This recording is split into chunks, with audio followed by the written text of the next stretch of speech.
On Thursday, July 25th, Brooke and I were visiting San Diego, California. Before traveling from Anaheim to San Diego, we looked online for things to see there. One recommendation was to walk across the border into Tijuana, Mexico. With all the recent news about immigration and the border crisis, we had heard how the border was open and people were coming through by the thousands. We decided to go check out the infamous border wall and see for ourselves how much of a crisis there really was. We parked our car at Las Americas, which is a shopping outlet on the California side of the border. We saw many families going about their day shopping like anywhere else in America. This came as a surprise to us since all we've been hearing about is how criminals are flooding across the border, yet we were watching children and families shopping before crossing back into Mexico.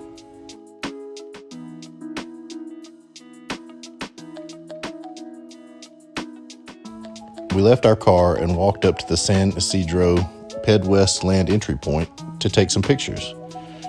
The entrance of the building had a sign that said Mexico with an arrow pointing inside. On our journey to seek discomfort over the years, we've done many things without thinking them through. We often say yes to new experiences so we can learn and explore things that most people wouldn't.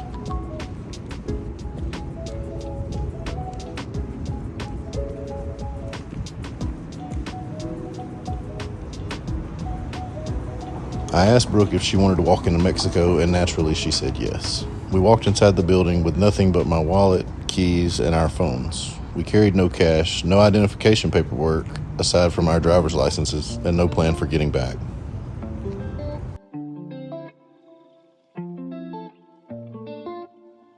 Upon entry, we saw 2 Mexican National Guard members working the metal detectors.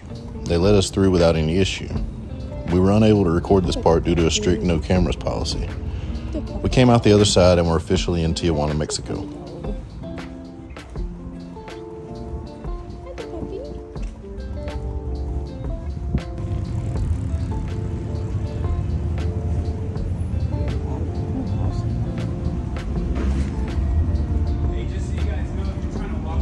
Yeah. And you go through Fed East, you're gonna be there for hours. Okay.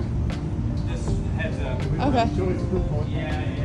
I mean, if you want, there's 2 lines. I know this sounds bad, but instead of waiting the whole way, there's 2 lines one never uses. If you just cut everyone, nobody will say anything to you. Okay. It is in case you're in a rush. Okay. I do Thank this you. every day, so. Oh, thank you. We went the wrong way trying to go back. Yeah, we went up and around, and they said it closed at 3. So. Yeah. Well, good luck, guys. Thanks.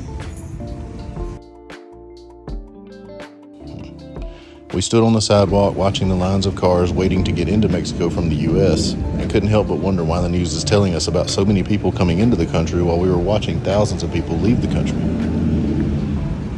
We continued to a catwalk above the roadway. Initially, we tried to turn back and just go back the way we came, but we were stopped by the American Border Patrol who told us we could not come back through that way, so we proceeded on.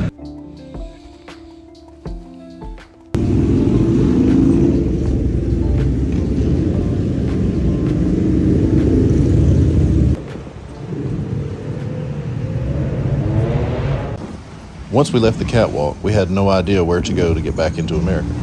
We went to the first Mexican guard we saw. He was wearing a military uniform and had a long rifle slung over his shoulder. We were able to use Google Translate to speak to each other, and he told us we needed to take a taxi approximately 1 kilometer to the east side of San Ysidro for the USA pedestrian entry. We thanked him and began walking towards the taxis lining the roadway outside the crossing. The taxi drivers wanted cash, but we had none. I asked if they took Venmo or Cash App, and they did not. I told them I'd just call an Uber, and they decided to offer us a taxi ride to an ATM so we could just get cash to pay them for the ride. We agreed and got into the taxi. Our driver took us to a nearby gas station where we found an ATM. Luckily, my bank card worked. The cab ride was $10, so we withdrew 250 pesos from the ATM, which came out to around $15. I gave the driver 200 pesos and he dropped us off at the San Ysidro East entrance point within a few minutes. We got into a long line that would have taken hours. The line was full of people waiting to go through customs to legally cross in the United States. While waiting, we were approached by a man offering bus service to the front of the line for $10 a person. I was reluctant, but Brooke insisted that we give it a try to save time. We agreed and went to the bus stop nearby where we paid $10 each to get on the next bus to the border crossing. Luckily, we caught the last bus out for that day at 7:10 p.m., and we began boarding.